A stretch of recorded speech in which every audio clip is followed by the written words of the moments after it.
Okay जी, तो next definition है हमारे पास एम्पेरिकल फार्मूला। तो एम्पेरिकल फार्मूला को डिस्कस करते हैं। डेफिनेशन लिखी हुई यहाँ पे, the formula showing minimum relative numbers of each type of atom in a molecule is called empirical formula. यानी कि जो एम्पेरिकल फार्मूला होता है वो बेसिकली कि कोई भी जो फार्मूला है उसकी जो सिंपलेस्ट फॉर्म होती है ना, कि उसमें जो जो भी हमारे पास एटम्स हैं वो जो कम से कम या सिंपलेस्ट जो रेशो उनका होता है ना, वो बेसिकली उससे जो फार्मूला जनरेट होता है वो बेसिकली कहलाता है एम्पेरिकल फार्मूला। सही है। जैसे यहाँ पर हमारे पास डेफिनेशन दी हुई है, एग्जांपल दी हुई है, empirical formula of benzene is CH। सही है। तो CH जो बेंजीन का ये क्या है, एम्पेरिकल फार्मूला है। सही है। बेंजीन का जो एम्पेरिकल फार्मूला है वो क्या है, CH। ठीक है। तो और जो एक्चुअल इसका फार्मूला होता है यानी कि जो मॉलिक्यूलर फार्मूला होता है बेंजीन का वो होता है C6H6। ठीक है। तो C6H6 जो है वो उसका क्या है, मॉलिक्यूलर फार्मूला, और जो CH है वो बेसिकली क्या होता है, CH जो होता है वो क्या होता है, एम्पेरिकल फार्मूला। और अगर मैं इसको आपको ड्राइव भी करके बताऊं तो यहाँ पे देखिए, अगर यहाँ पे मैं रेशो की अगर बात करूं तो यहाँ पे कार्बन जो है वो 6 है। ठीक है। और हाइड्रोजन जो है वो कितने हैं, वो भी 6 है। सही है। तो 6:6 का रेशो बन रहा है। और अगर मैं इसको सिंपलेस्ट रेशो बनाना है ना, मैं सिंपलेस्ट फॉर्म बनानी है, minimum relative number of each type of atom, यानी कम से कम जो है मिनिमम जो है हमें जो है नंबर देखना है।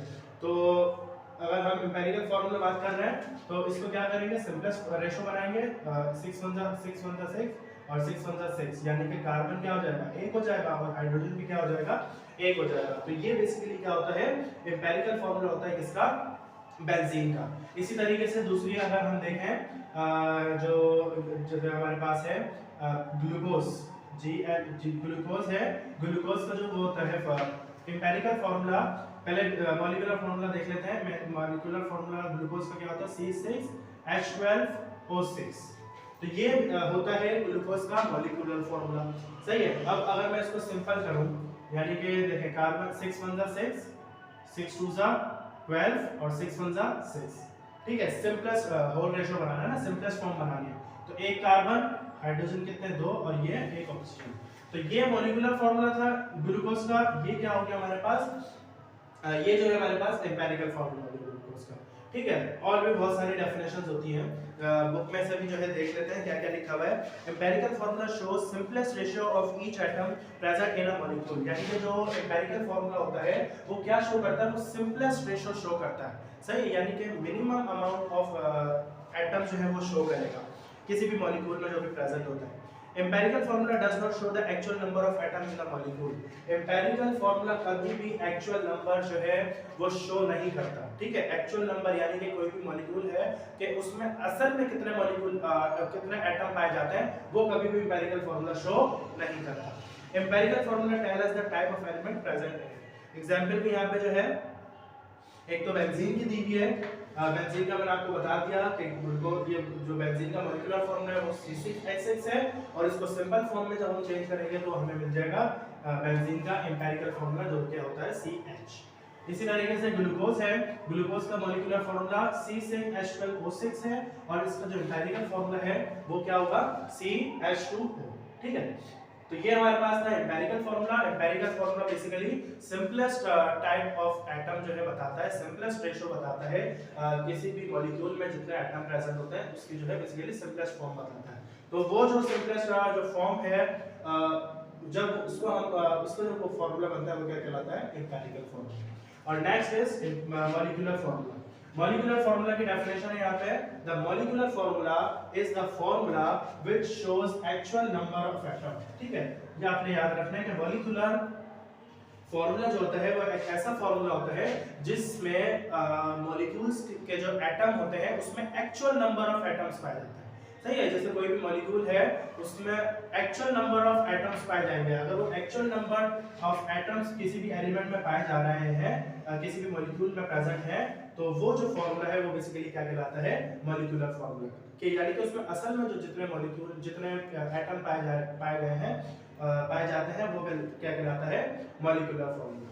तो मॉलिक्यूलर फार्मूला बेंजीन का देखें यहाँ पे लिखा हुआ है C6H6। इसी तरीके से मॉलिक्यूलर फार्मूला ग्लूकोज का अगर हम देखें तो यहाँ पर क्या होगा, मॉलिक्यूलर फार्मूला ग्लूकोज का C6H12O6, यानी कि ये इसमें एक्चुअल नंबर ऑफ एटम्स मौजूद है।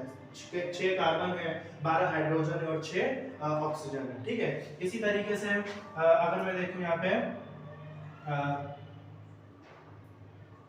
मेरे पास जो है मॉलिक्यूलर फार्मूला ऑफ सक्रोज जैसे हम देख सकते हैं इस C12H22O11।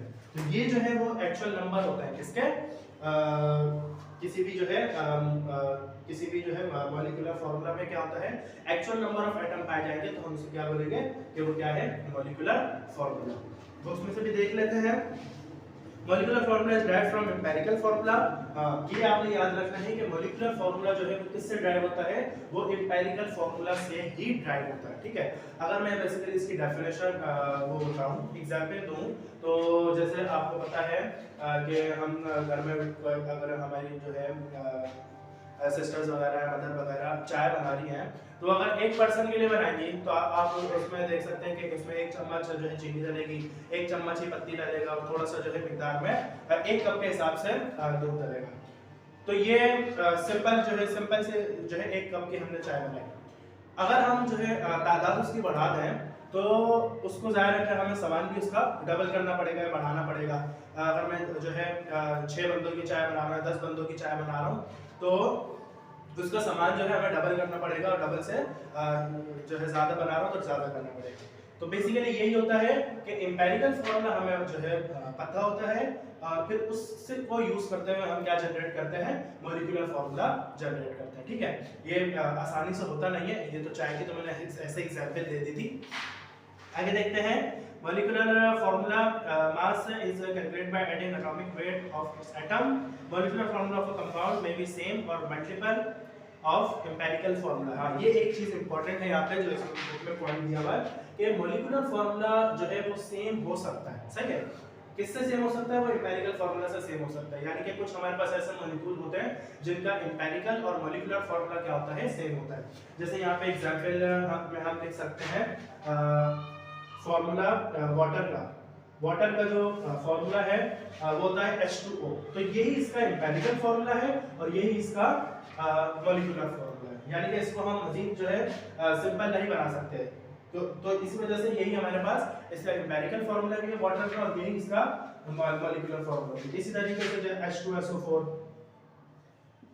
सल्फ्यूरिक एसिड, तो यही जो है इसका एम्पिरिकल फार्मूला है और यही इसका मॉलिक्यूलर फार्मूला भी है। और भी बुक में एग्जांपल है, जैसे कार्बन डाइऑक्साइड है, कार्बन डाइऑक्साइड जो है यही इसका मॉलिक्यूलर फार्मूला है और यही इसका एम्पिरिकल फार्मूला है। ठीक है, और भी जो है एग्जांपल दी हुई है, आप जो है उसको देख सकते हैं। ठीक है भाई, उम्मीद है जो है एम्पिरिकल फार्मूला और मॉलिक्यूलर फार्मूला जो है क्लियर हो गया होगा। कुछ भी अगर जो है कोई जो है मतलब कोई पॉइंट है जो आपको नहीं समझ में आया तो आप जो है कमेंट सेक्शन में मुझसे पूछ सकते हैं। कोई भी प्रॉब्लम हो किसी भी जो है डेफिनेशन के हिसाब से कि सर ये समझ में नहीं आया तो जो है बेझिझक आप मुझसे पूछ सकते हैं। ठीक है भाई।